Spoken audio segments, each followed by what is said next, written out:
Hello, crafty friends. This is Shalon here with another project for the Printable, Cuttable, Creatables design team.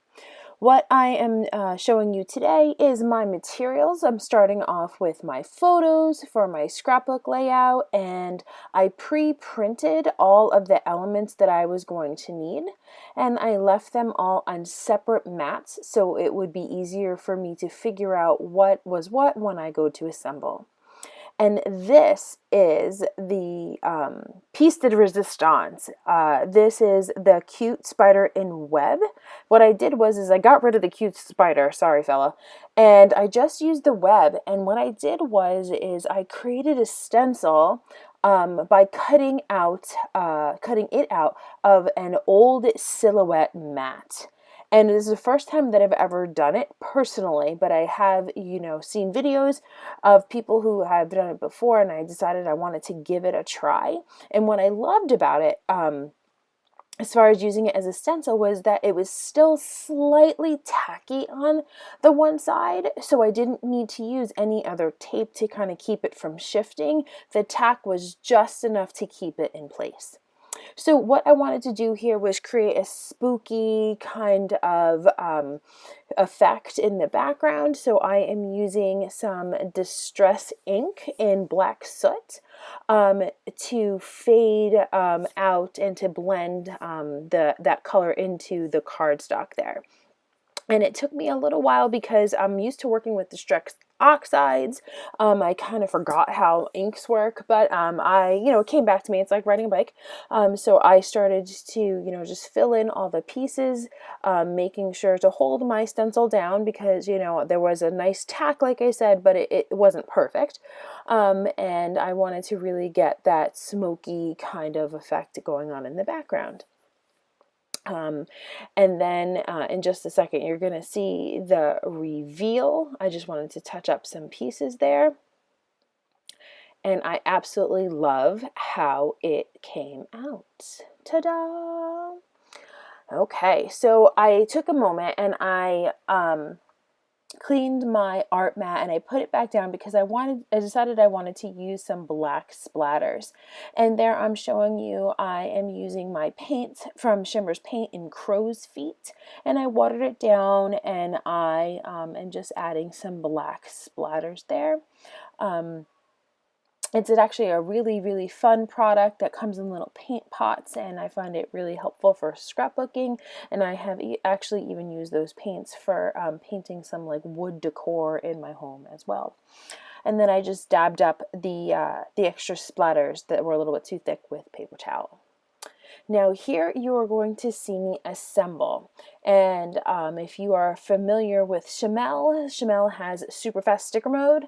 This is super fast assembly mode for me because I fast forward this so you guys can watch it in about a minute and a half, but in reality it took me about 40 minutes to assemble this, but that was because I just kept on getting interrupted, hashtag mom. So the assembly of it all was actually pretty simple because I followed the instructions that come with the haunted house cut file.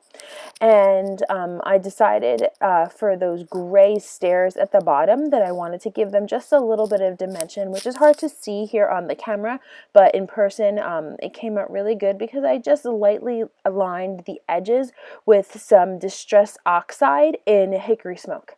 And so that offered a little bit of dimension, a little bit of separation for the stairs at the bottom of the main door there. And I absolutely am in love with how this came out. I knew that once I saw this file come out that I wanted to do something with it because I just think the colors are perfect for this time of year. It is spooky and yet whimsical and just so much fun. And I seriously can just have made it the showpiece of just the whole thing. I decided to use it for a scrapbook layout, which you're going to see how it comes together in just a couple minutes, and you saw my photos in the beginning. But I absolutely love how it came out.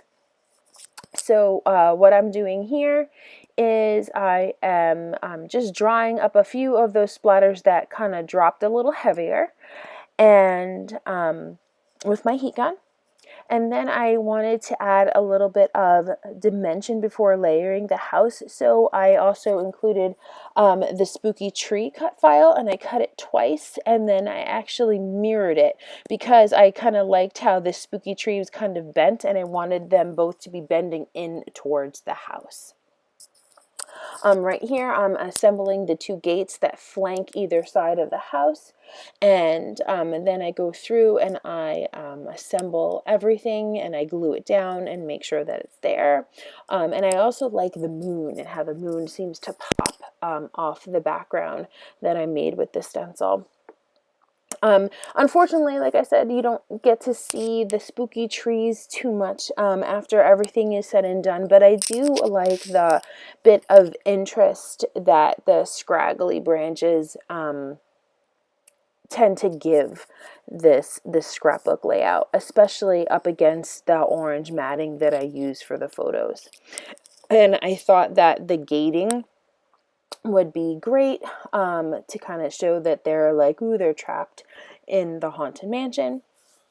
And then I put the picture of my niece and my daughter when they were very tiny, trick-or-treating, and they stopped and they took a picture in front of a haunted house. I guess it was like a big cardboard cutout or something. Anyway, it was really cool, and we took a picture. And I'm just adding in the date there now. And that's it. The paper piecing, which was well worth it, is what took the longest for me.